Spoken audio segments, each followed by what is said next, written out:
Good evening, everyone, and thank you so much for being here with us this evening. My name is Roseanne Santos, and I'm the Director of Alumni Engagement at John Jay College of Criminal Justice. And tonight we have a really special program in store in commemoration of the 20th anniversary of the 9/11 attacks. We are introducing you to John Jay alums and faculty who have some expertise on how security and protection management and law enforcement have changed since then.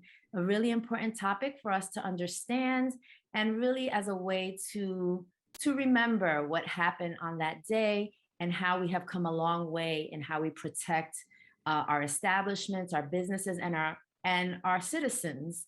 And with that, I want to introduce to you this evening's moderator, Professor Brian Higgins. He is a faculty member at John Jay in the Security and Protection Management Department, and he will get us going with introductions and questions of our panelists. Brian, thank you so much for being here. The floor is yours. Roseanne, thank you again for inviting me here tonight and allowing me to participate in such an important webinar.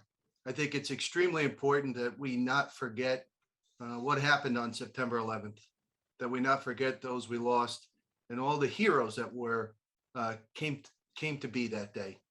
I think it's a real feather in the cap of John Jay that John Jay continues to remember September 11th and continues to help our country evolve in the world of law enforcement and security. So again, thank you, Roseanne. This is a great honor.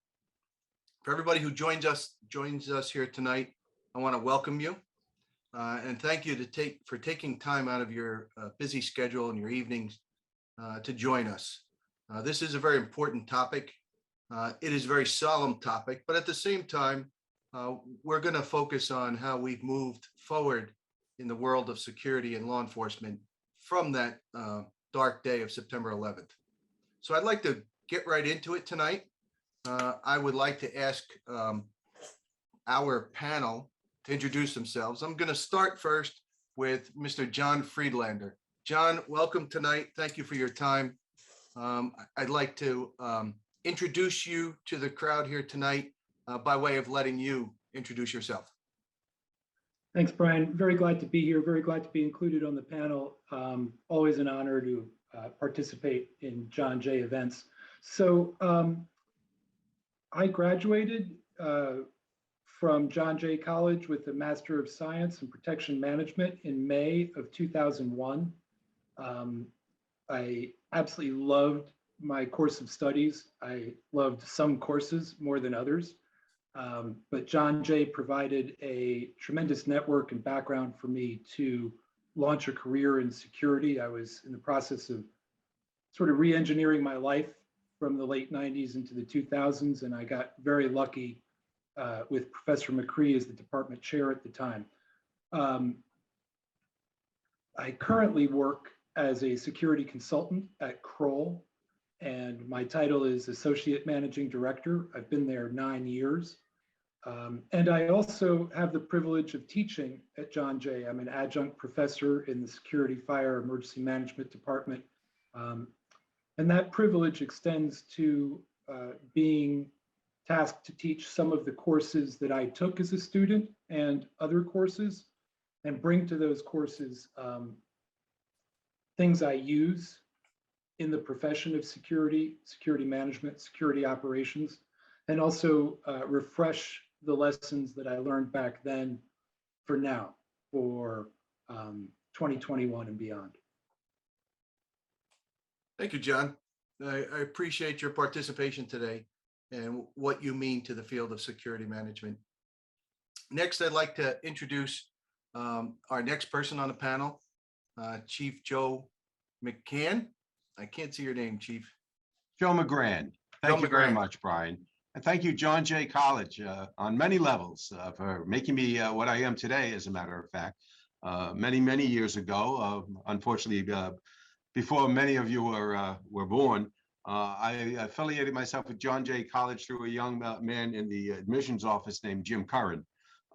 Jim Curran got me started on my degree because I was working with a program called the Cadet Corps, a very, very good program very much tied in with John Jay College, leading young people into the law enforcement business. I graduated John Jay College in 1989 with a Bachelor of Science degree in criminal justice and planning. It helped me in my career because at the time you needed to have a college degree to become a captain in the NYPD. The NYPD is where I started as a young rookie cop many years ago.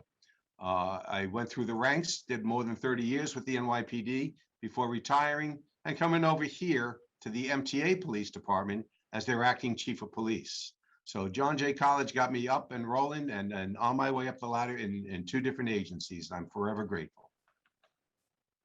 Welcome, John, and thank you again for your time, Joe. Next, I'd like to introduce Steve Palumbo and ask Steve to introduce himself and tell us about him. Thank you very much, Brian. Very happy to be here. I want to echo the sentiments of my other two panelists. John Jay was very instrumental in my career and helping me advance over the last year. I graduated in January of 2002 with a master's in protection management. John and I were classmates together. I've spent my entire career in corporate security. I've recently ended a career with Tiffany & Company where I left there as Senior Director of Security Operations. Currently, John and I are colleagues together again. I am a Senior Manager at Kroll. I've been here a little over a year. And I just want to say that, participating in something like this with John Jay is very fulfilling for me because I got so much out of the school and out of the program. To echo John's, the networking that I made and the lessons I learned there, I've taken with me throughout my entire career. And I'm very happy to be here. So thank you. Thank you, Steve. And thank you to all our panelists. It's very important that we, as I said before, continue to remember September 11th.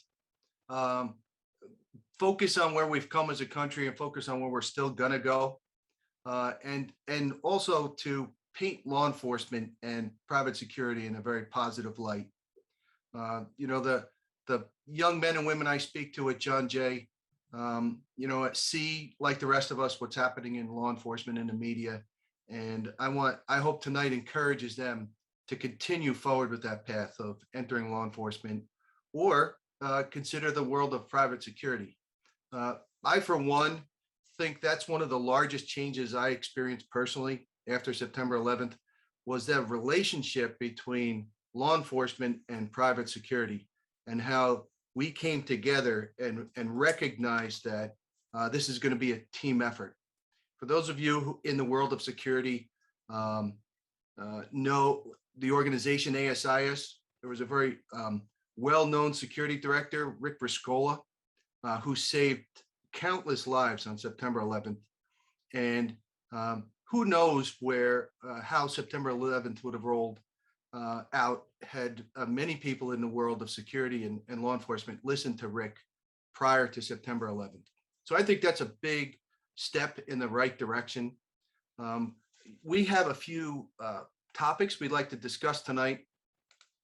The first of which I'm going to read off, and then in the same order, I'm going to ask our panelists to participate and share based on those discussions. So first and foremost, I'd like to know what inspired you to join this profession. So let's start with John again. John, what made you? I found it very interesting that you gave us an insight into how you were kind of got to John Jay and how you were kind of getting into this world of security. So please share with our group here tonight. Sure. So I always had an affinity for law enforcement and security. I grew up around police officers, grew up across the street from a station house in Manhattan. Always appreciated the presence of a uniformed cop and a dog on the subway. The sense of security that imbued. There are two things I'd like to relay. The first is during my studies at John Jay, and this is about either late 99 or 2000, Professor McCree brought in a guest lecturer who was the security director at the World Trade Center. And he presented to the class examples of mitigating controls that they had enacted since the '93 bombing.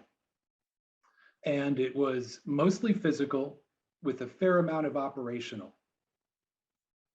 And now to my memory, right? Because this is 22 years ago, but the way I remember it, during that guest presentation by Professor McCree's invitee, the penny dropped for me. I had been studying up until that point security management, security operations, protection management curriculum, all the courses I was taking. But in that presentation, things started to make sense in terms of how they were manifested in the world. And I realized that there was solutions. And something sparked in me that, that's the end application, all the pieces we were learning about.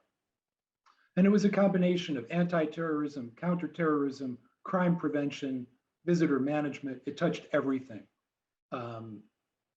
And regrettably on that event, that individual did not make it out of the building, which just made it even that much more poignant and sad.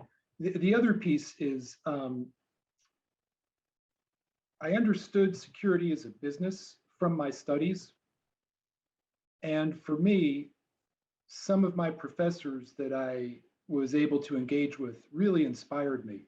And speaking freely, I was taking a course that was taught by Paul DeMatteis and Diane Hartmus. They were co-teaching or co-instructing the course.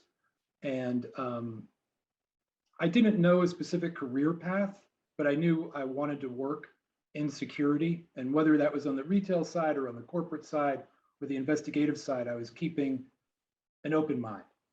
And literally 2 or 3 days after September 11th, so that would have been that Thursday or Friday, Paul DeMatteis called me to come to work for him. I didn't know it at the time, but he was a director of security at an insurance company in Newark. And I was one of a few people he called to come to work for him. So it wasn't so much that I was necessarily inspired or dogged, putting out applications. I was sort of taken by the scruff of the neck and put at a desk. And literally over the next 6 years, I went around the world for that company doing target hardening, risk assessments, security awareness training for staff. And that's what really launched my career. I owe it directly to the work I did in the classes and the friendships I made, as Steve alluded to. Thank you, John. Chief, if you can share with us. Sure, if you don't mind, I'll just a quick comment on something you had just said about the partnership between law enforcement and private security.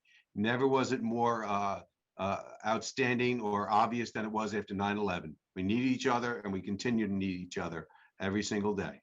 But as far as how did I choose a career in law enforcement, as many people in my profession, it was a family tradition. My father was a police officer. My cousin was a police officer. My brother became a police officer. So the choice was pretty easy. I knew what I was getting into.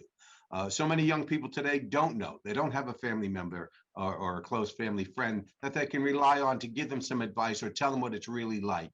I had the advantage of living it every day when my father would come home from work and tell his stories, or I'd get together with my cousin and he would tell his stories. And it was just riveting and fascinating and sounded like the job that was for me. And sure enough, here I am 40 years later between 2 different agencies, and it was certainly the way to go.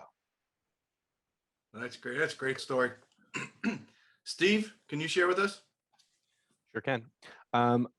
Similar to what John said, I always had an interest in law enforcement and private security. My dad actually was a security director for a period of time in his career. So security was kind of always around the house. I was initially interested in a career in federal law enforcement. That's kind of where thought I was heading. And for a lot of reasons that didn't work out. And I was insecure, and I had decided to make security my career. And I think what really drove me to that, I wanted to go back to school, but I wasn't sure what I wanted to go back for. And John Jay had such a tremendous reputation. And I did some research, and they had just created this protection management program, which was, a master's degree in basically what I wanted to pursue. Currently, my current job where I was currently working, and I wanted to move ahead. And I felt that the program that John Jay was offering was going to give me that kind of that nudge in my career, that boost, and it really did. After 9/11 happened, security got very intense, especially in New York City, and there was a need for professional security people that were trained and educated and had been in the field, and it really kind of launched my career, because when 9/11 happened, I was fairly early in my career. I had a bunch of retail jobs before that. I'd really just gotten into corporate security, and I think it was a combination of finding the program at John Jay, and with my prior interests, and then seeing what happened after that event, that really kind of launched me into the field. That's great. I've been asked to share my background as well. Mine is pretty similar to the rest of us on the panel here tonight. I came from a long line of cops, third generation. I'm only third generation American. All three generations have served in the military and law enforcement. My dad, my brother, my grandfather. At one point, 4 of my cousins and my brother, all in the same age group, served. But my route there was a little bit different because I came from such a big police family and was almost assumed that's what I would do. I was going to go in a different route. So I actually went to school to be a Baptist minister. So I went to a Bible college and a seminary. And halfway through, I ran out of money. So I joined the National Guard to get the GI Bill. And when I did, I entered Air National Guard and became a security police member. And then I realized it was in my blood and I really liked it. And I kind of changed course, finished my work at the Bible College, taught high school for a year or two, and then took the road to being law enforcement. I'm in a different end of it. My brother and I are both retired now, and we hang out a lot and talk about cop stories. But kind of the same thing, right? When it's in your blood. And during September 11th is when I really became interested in security because I saw how critical it was. And then follow up after September 11th, our relationship with security and law enforcement blended so well, and there was almost no line anymore, right? Where law enforcement and security kind of was separated before that. They're critical roles in defending our homeland. So let's move on to the next topic. If you're comfortable, and please, we respect all of you here, but if you can share some stories or your involvement in September 11th beyond what you've shared. I know we've all talked about it already, but if John, you can give us an example of what September 11th was like for you. Sure. 20 years and a couple of weeks later, it's still very raw. It's still an atrocity in my mind. It still hurts. In terms of directly and personally, I was much more in proximity to the buildings during the first attack. During 1993, I was literally right on top of them at the time. On September 11th, 2001, I was in Midtown. I wasn't working that day. I saw the second plane hit on the news, as so many of us did. Kind of in my gut, it felt like what it turned out to be, an assault on our country by radicalized terrorists.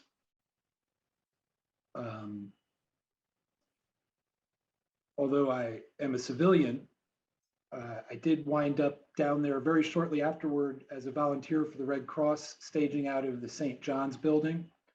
And my strongest memory of the pit is the first night on duty, a friend, a cop, who we just bumped into each other, took me out to the pile.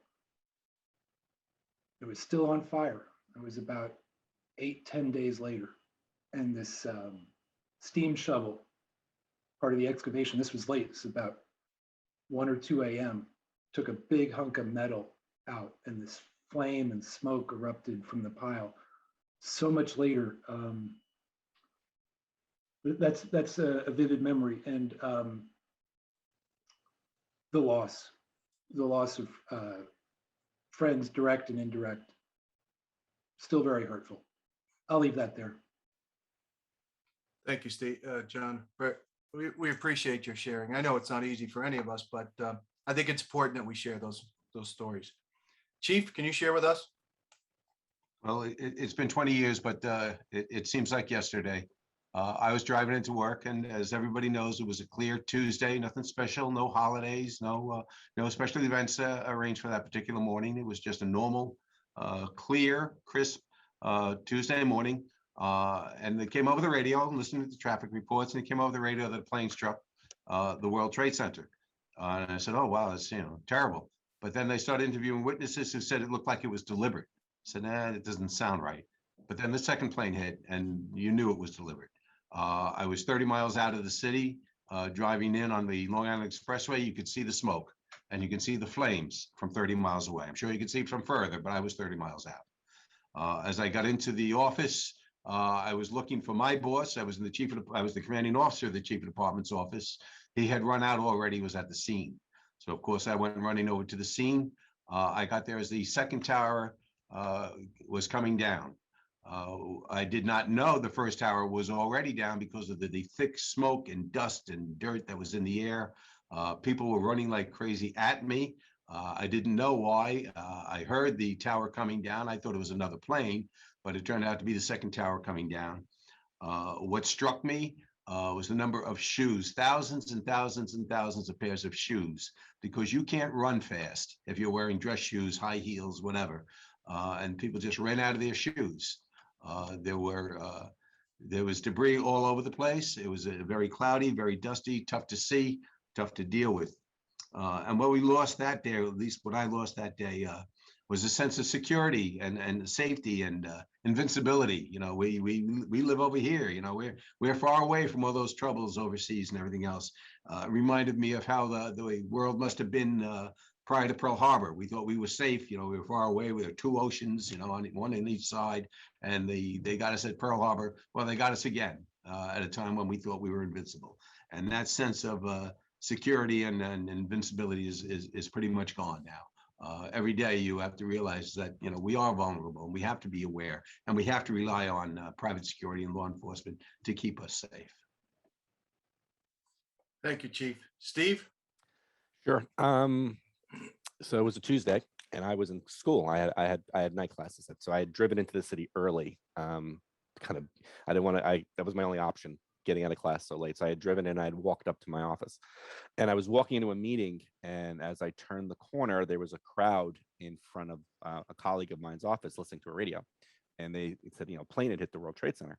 Now my wife works on the bond market downtown, very close to the Trade Center, and would from time to time go visit clients at the Trade Center.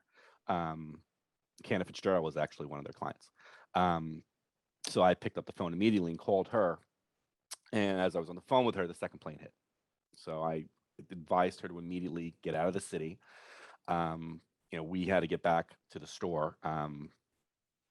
So I went back to work, and I do remember crossing 57th Street and the sirens and the fire engines flying past me, over and over and over again. I couldn't get across the street. There were so many of them. I think one of the couple of the most vivid memories I have is, so I went back to work, and I was working at the store at the time, and they made the decision to open, which against my wishes. And as we opened the door, there was a gentleman standing on the sidewalk on his phone crying. And as I walked down to the street, I looked downtown, and all you could see was the smoke. And everybody on Fifth Avenue was literally in tears and crying and screaming. It was a very, very, very, very tough scene to witness. We eventually did close, and I was stuck in the city. I had driven in. My car was parked on 10th Avenue by school, so I had to spend the night. And I remember right before the sunset, I went up on the roof. I wanted to see, what I could see from downtown. And I remember looking up and seeing fighter jets circling Manhattan. And to echo everybody else's statement, that feeling of security was gone.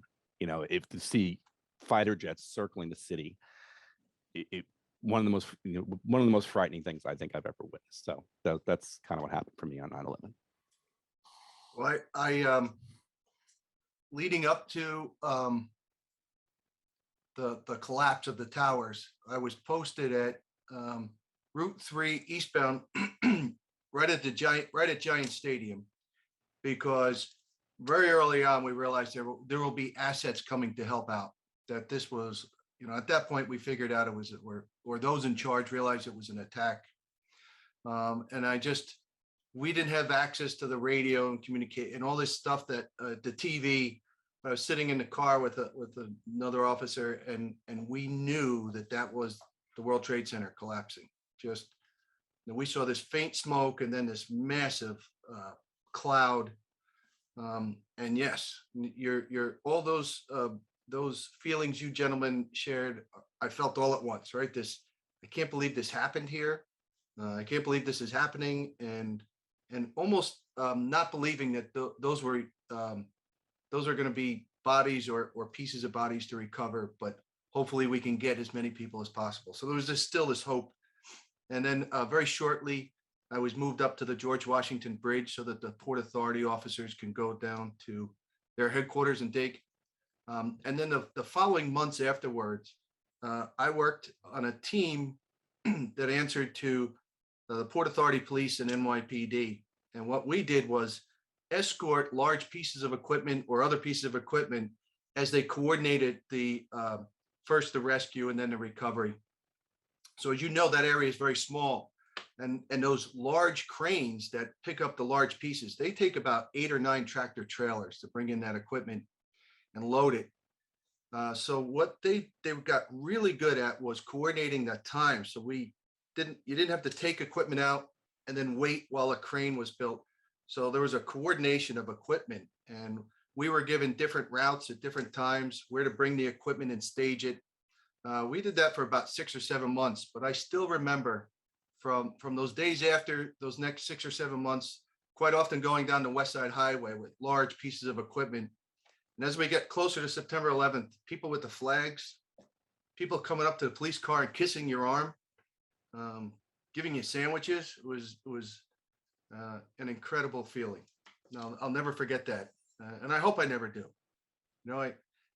I'm in that later stage of life, but I still have a 12-year-old at home, and I make sure he knows about September 11th. Gentlemen, I'd like to move on to the next point. Since September 11th, many things have changed, and this is really the meat and potatoes. After what happened, after the change in our feeling of security, what did we do? What changed as a nation? And what changed in our fields in security and law enforcement? So let's start with you again, John. On a grander sort of global macro scale, my sense is we've taken our eyes off the threat still posed by radicalized terrorists. We're seeing maybe not the grand attacks, but I just have a feeling that we've grown out of or grown away from acknowledging the threat to our very existence, the dedicated adversaries that are arrayed against us. These are difficult political times, and I'll not go much further down that road at this moment, but we were very united against that particular threat for the next several years. And it was a deep, concentrated focus, which seems, to my mind, to be somewhat diffuse. More specifically to security, corporate security, and our practice, there was a tremendous appetite for prudent security measures. Starting within the year after the event, I'd say through the next 10 or 12 years, companies, enterprises had high appetite to protect themselves, to protect their assets. And I believe that this dovetailed with emerging and advancing technology. So things like access control, things like video surveillance, improved and modernized, and were well funded. And there was an appreciation and an acquisition phase that furthered that. I'm not saying that stopped, But the amount of advancement through 5, 8, 10, 12 years after September 11th, 2001 was tremendous. And the adoption rate was significant. In many ways, that's become a baseline. But I believe that the appetite for security awareness, physical security assessments, and an understanding of the need to strategize corporate security assets has changed. Part of that is because other elements indirectly related to security have taken prominence: business continuity, disaster recovery, resilience, some of which is more heavily mandated for certain sectors of business than physical security itself. And certainly the digital cyber world has eaten our lunch to a large degree. It's much better funded, much better populated, and not nearly as questioned to a level of necessity as physical security is. And we could even look at areas like security awareness training for staff. Of course, during pandemic times, that became more difficult, understood. But it'll be very interesting to see what morphs over the next 2, 3, 4 years as we repopulate office buildings, as companies find whatever the next normal is, to see what the next stage is. But I think we've grown away from an understanding of the various threats arrayed against the private sector. And I'm pleased to come back to that if there are follow-up thoughts. Thank you, John. That's good stuff. Chief McGran? To John's point, complacency is probably our biggest threat right now. We've become too complacent. Time has passed, 20 years have gone by, and we've lost that sense of urgency. We have fallen back a little bit. Again, whether it's something John brought out is how united we were as a country back then.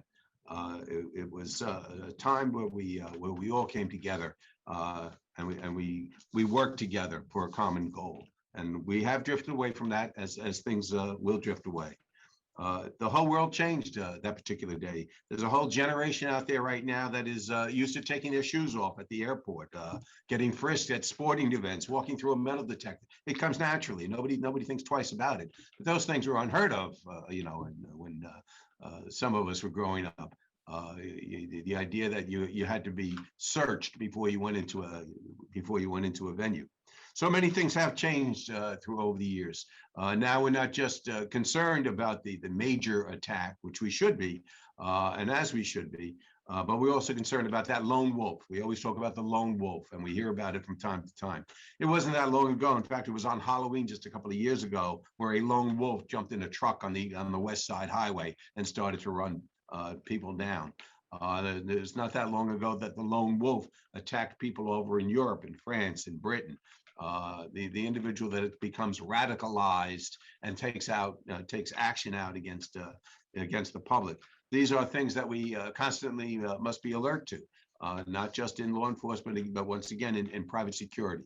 We have to partner up. We have to remain strong partners, and we have to keep ourselves aware of our surroundings. Steve? Thank you, Chief. Thank you. I want to echo the comments I heard. We have definitely taken our eye off the ball. I agree. I think John and I probably see this a lot in our current careers around the world. It's nowhere. I think memories have started to fade, and there's not the same level of interest there was immediately after 9/11. And some of the things I saw change after 9/11, to John's earlier point, companies that in the past had sort of a blasé attitude towards security, or maybe no attitude towards security, all of a sudden were very interested in security. If you remember what else happened, in the fall of 2001, after 9/11, the city was besieged with bomb threats. I mean, for weeks there was bomb threat. I mean, every time I looked out my window, there was another building, emptying out into the streets. That was piggybacked on with the anthrax attack. So there was a lot of fear in the city, and so there was a lot of appetite to increase security across the board.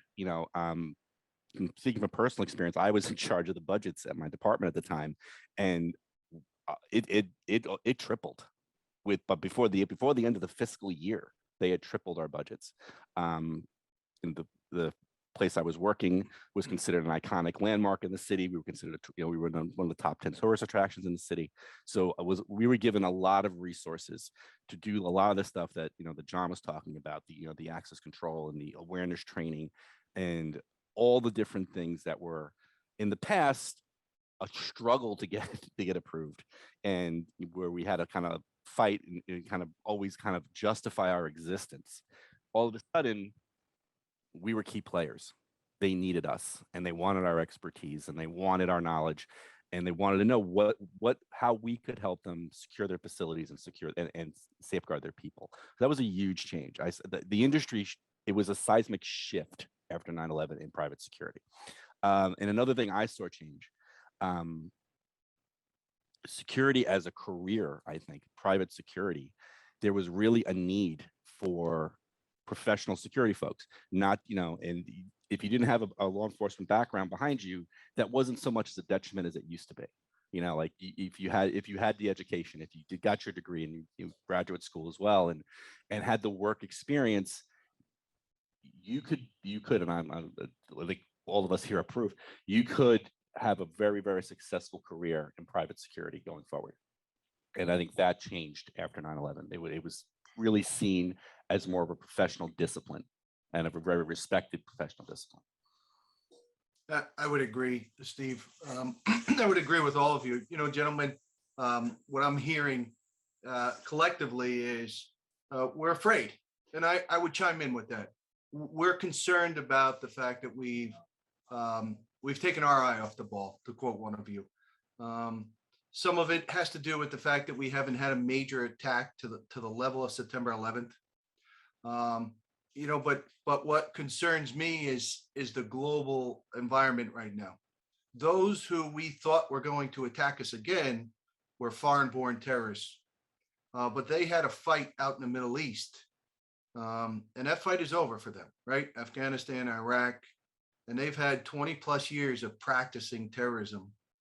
And I'm concerned, and I don't want to put words in your mouth, gentlemen, collective mouths, but are they going to turn their focus now from the battlefields in Iraq and Afghanistan to our country again? For the last several years, we've been focused on homegrown violent extremists as our number one threat, and rightfully so. But are we going to go back to these battle-hardened terrorists?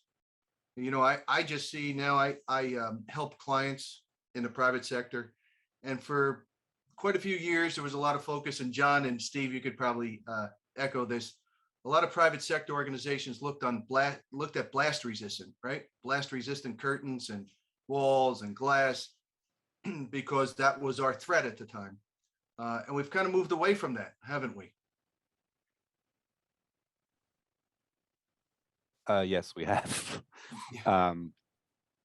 You're right. It would blast resistant was top of mind in the years after 9/11. I think what I'm seeing right now, there's more of a concern right now with internal threats.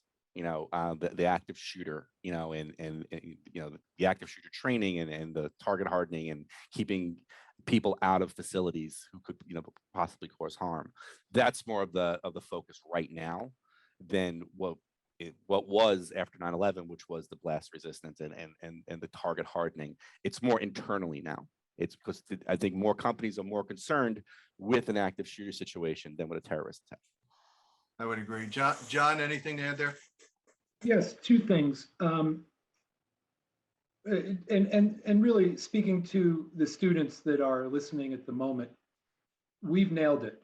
We've told the story of what the topic is, but to look at it from an academic perspective, if we protect to a level of counterterrorism, we control crime prevention. If we only protect to a level of crime prevention, we're still vulnerable at a counterterrorism or even anti-terrorism level. There are distinctions between counterterrorism and anti-terrorism, not looking to get too semantic, but a lesson, a takeaway here would be crime prevention gets us here, but the sophistication, particularly of a complex attack, requires a different level of planning, a different level of vulnerability mitigation, of risk management. So that's a key point. Another piece, and this speaks to what each of you have said, is, and I heard this from a John Jay adjunct, most large-scale terrorism events eventually become a fire event. We may need the intel community up front. We certainly need law enforcement. We need EMS. But whether it's Bataclan or any other type of event with or without explosives, eventually there's a place for fire. And I just want to make a case for this because Steve and I have mirrored each other in this. One of the best things I've done as part of my academic evolution and advancement was getting the fire safety director credential. Mine focused on the high-rise environment. I understood security. I have the master's, got the CPP, all good. Understanding the fire component, particularly for the high-rise environment, has informed and improved my practice as a security consultant immeasurably. So there's value there. And it does touch directly, of course, on our department, security, fire, emergency management, but also on protection of assets. And Steve and I could tell story after story of doing walkthroughs of company offices, whether it's on the 30th floor or on a 40-acre campus, and finding obstructed stairwell doors, fire exit signs that are not illuminated. They seem really like granular problems, but if I hadn't been trained to look for those, it's an issue. And where I'm going with this is we can lock every door 14 different ways. But if we can't have a safe, passable point of egress during a smoke or fire condition, we violated our obligation to our tenants, and we're violating occupancy code and statutes. I know I went a little bit off the branch there, but there's a direct line to fire planning and prevention and preparedness, because it also informs evacuation planning and preparedness. And when we go out to do active shooter drills, the first question we ask is, when was the last fire drill?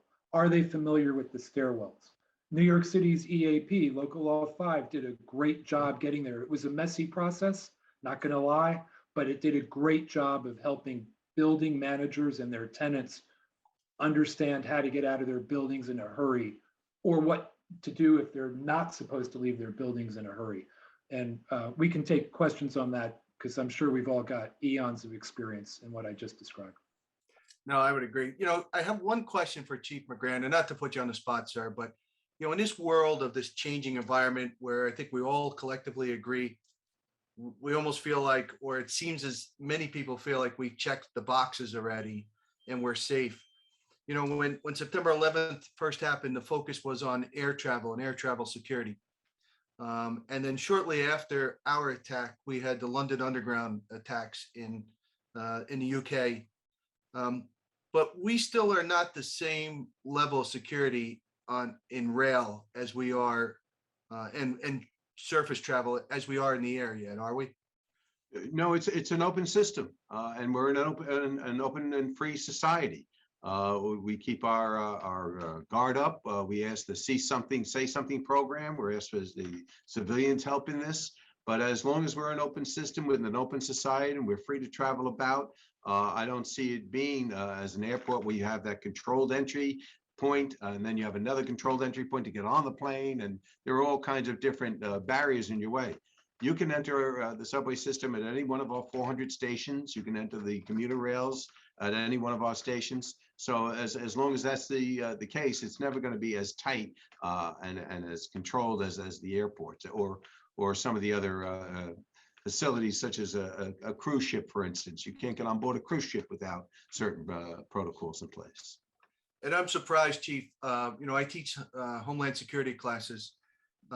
I don't know, when I ask for examples of security security issues and terrorism globally, almost never do I get an answer about terrorist attacks on the rail system. Yet in other parts of the country, surface like bus, in Israel, the UK, I was in Russia, taking a train from Moscow to the southern part of Russia.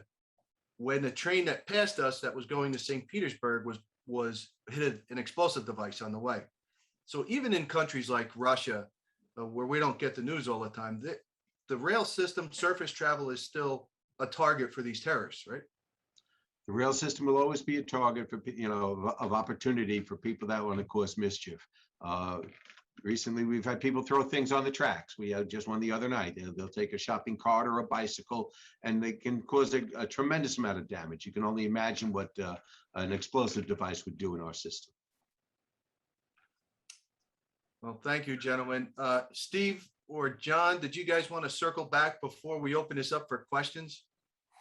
I just want to echo what John said about the fire safety component to the to this discussion.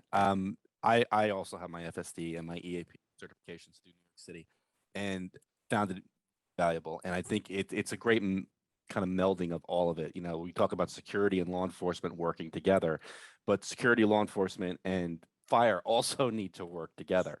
You know, so it's just I just want to echo those statements that I think the fire safety and the emergency action director positions that the city offers are excellent avenues to pursue, because they will definitely help you in either of these careers. That's very helpful, and that's our point, right? To encourage those who would seek a career in law enforcement and security, and how we can help them get to that goal. So, Roseanne, do you have some questions from our participants? Yes, I do. First, thank you. I learned a tremendous amount here today, and it just goes to show what I say at every one of my events.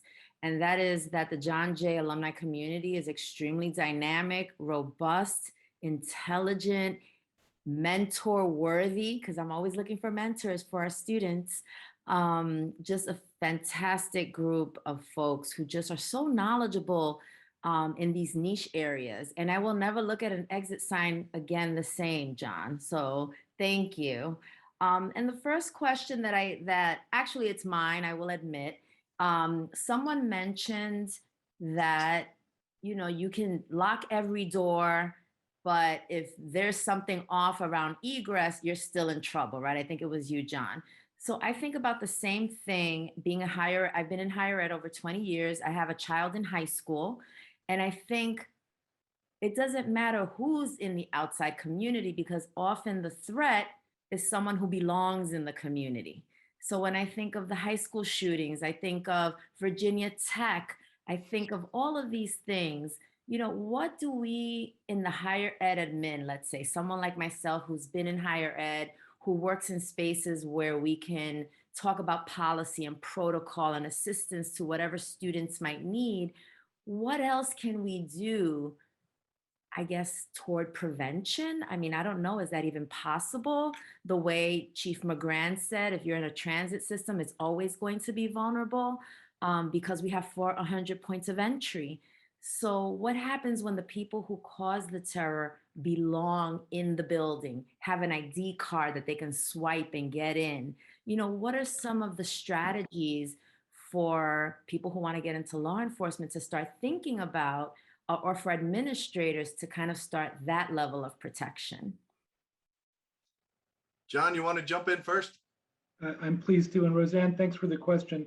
On an overview, school shootings, high school student on faculty shootings in the academic environment are a unique animal and separate from some of our discussion about September 11th, but the best deterrent to an individual, and 99% of the time within a school, it is a student, again, student on teacher violence, is other students. Teenagers, adolescents have a very hard time keeping things to themselves.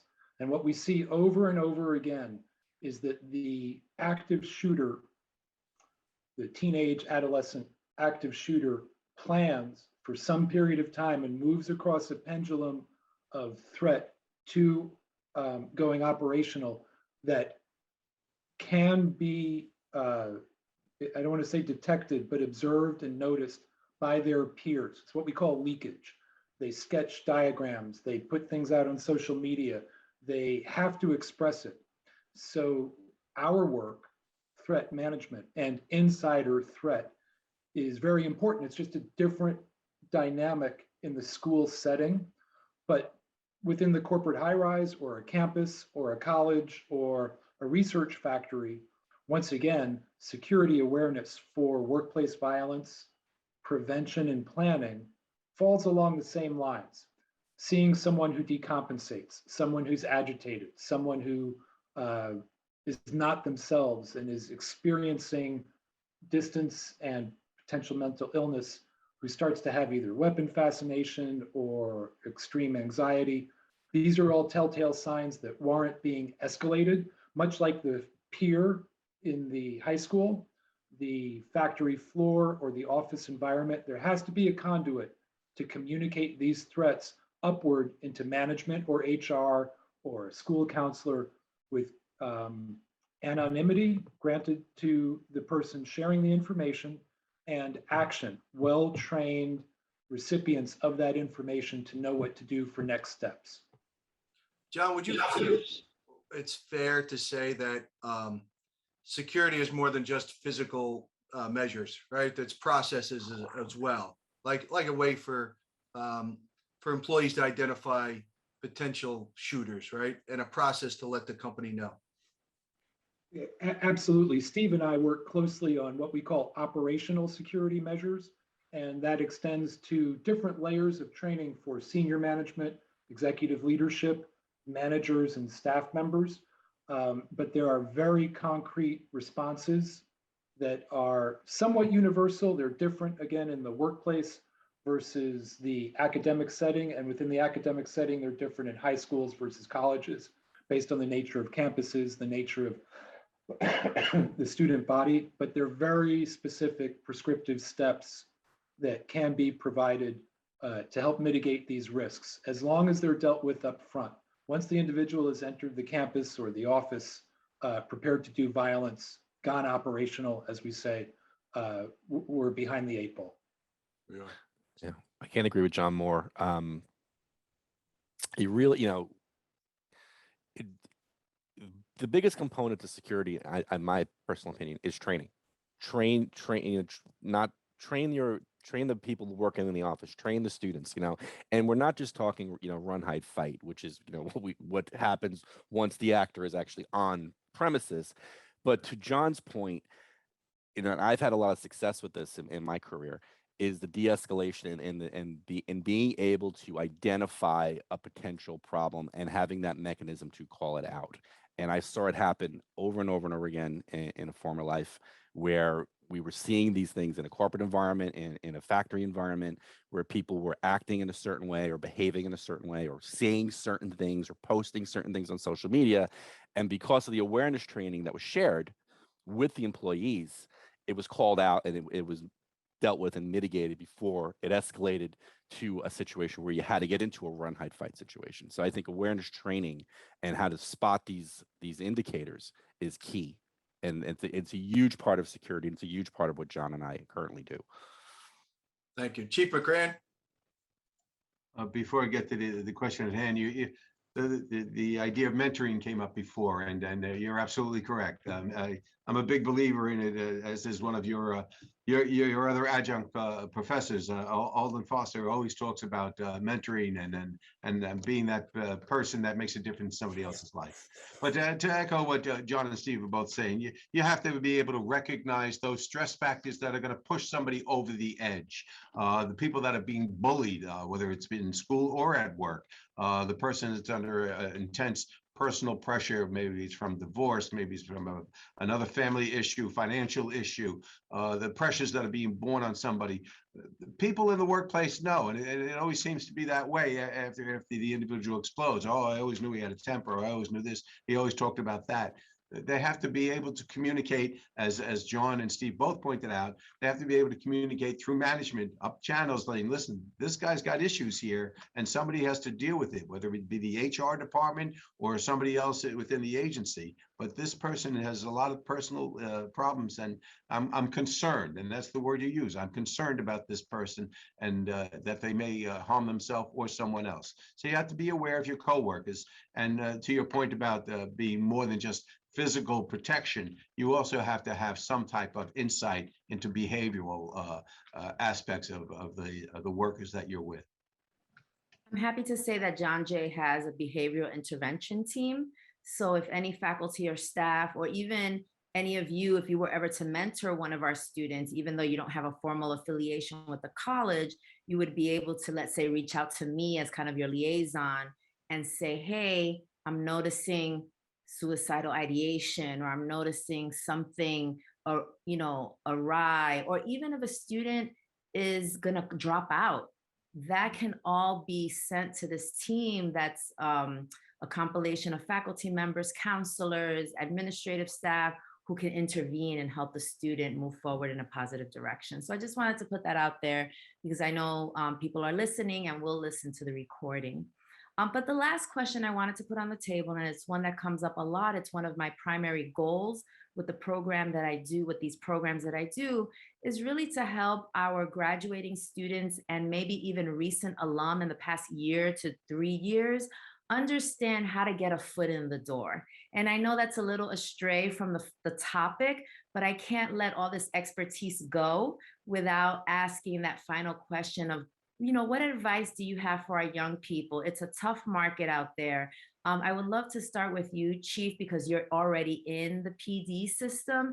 And I know a lot of our students are like, what do I need to do to successfully get into the academy, to pass the academy, to be a great, cop and move up in the ranks? And I know that's a lot of questions for 2 or 3 minutes, but your best advice to our young people who want to get a foot in the door with NYPD or transit or any kind of law enforcement in the city. My first affiliation with John Jay College came through what I discussed before about the Cadet Corps, an excellent program. If you can get into it, it pays your tuition, it gives you a job, and it shows you what police work or law enforcement work is like. Even if you decide it's not for you ultimately, it gives you a taste of it, and you will never look at law enforcement the same way again.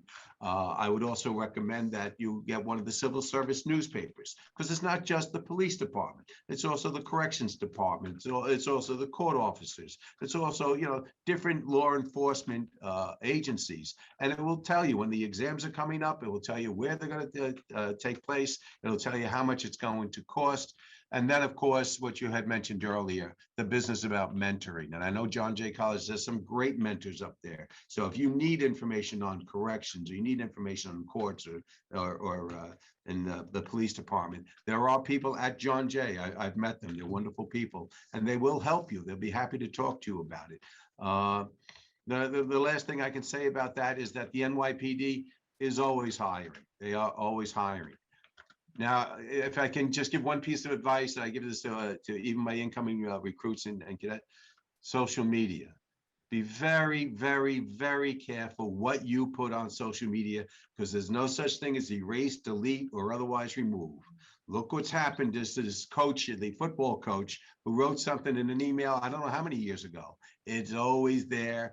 And somebody will always give it up. It's not that reporters are that adept, they're smart or anything else. Somebody who does not like you for whatever reason will give that up to prevent you from moving forward. Maybe they're jealous of you. Maybe they don't like you for another reason. Maybe you're dating their ex, who knows?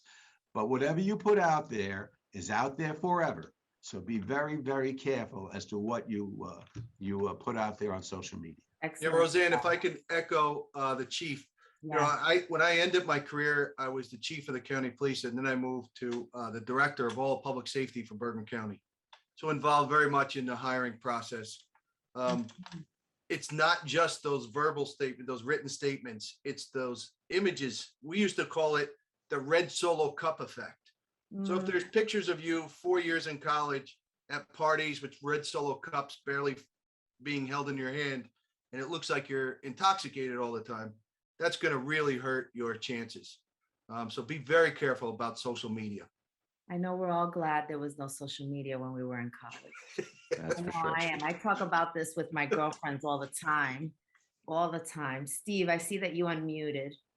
Yeah, no, I want to, as the father of two 20 or 20 somethings, I am constantly preaching, watch what you put on social media. And, you know, I am in the mentoring program here at John Jay, and I've spoken to my mentees about it. And I've mentored other students at my former institution.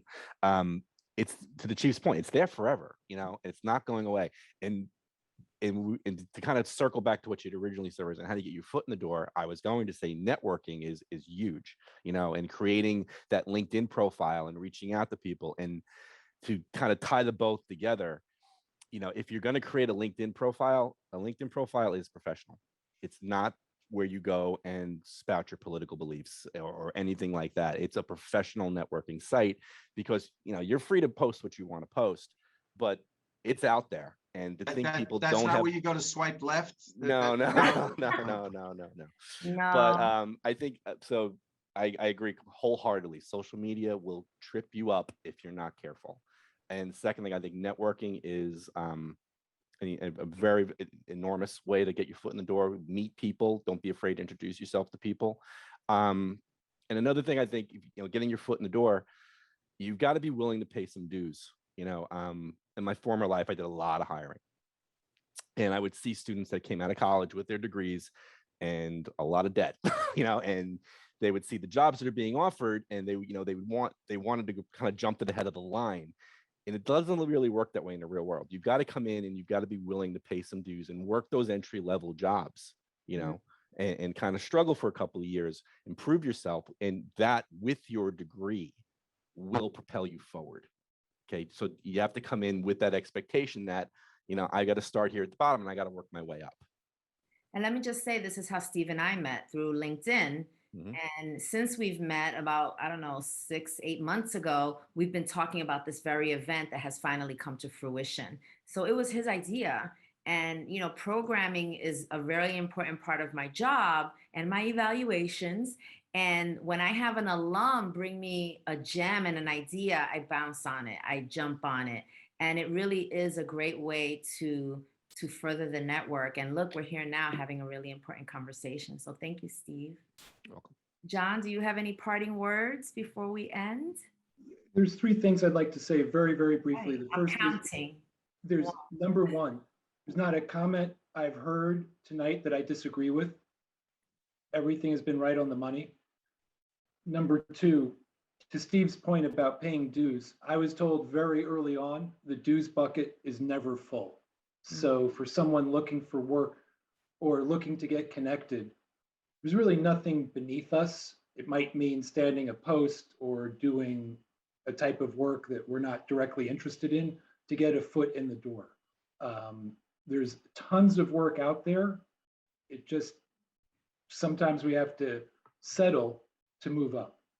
And then the big point for me on reflection of my work path since I graduated John Jay, there hasn't been a job I've had where there isn't someone else from the college directly on board with me, whether that be a peer, a boss, a colleague in another department. They may not all have been from protection management. Some were from criminal justice, some were from forensics, public administration, but everywhere I've worked over the years, there's been a John Jay or a bloodhound somewhere in proximity.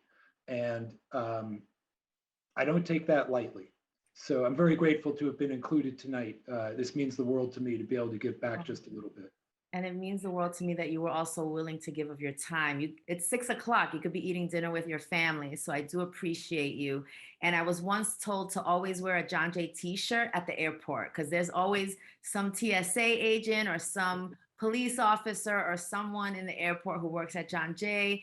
And it gives you a little extra love when you're at a crowded airport. So that might be something to consider. Brian, thank you so much for agreeing to moderate. I look forward to the day that I can meet you all in person. I've only been able to meet all of you online virtually. But again, this is, if I could ever be of service to any of you, this is what I do at John Jay. I am in charge of alumni engagement, and this is what engagement means to me. It's about your time, it's about your talent, and that's crucial to our young people and to even our alums who are your peers who might be doing career changes. Everything you've said and everything you've shared has been really meaningful and important. So thank you all so much. Have a wonderful evening. And again, if I could ever do anything to be of service, you have my email, my cell phone. Do not hesitate. So, and thank you everyone out there for listening.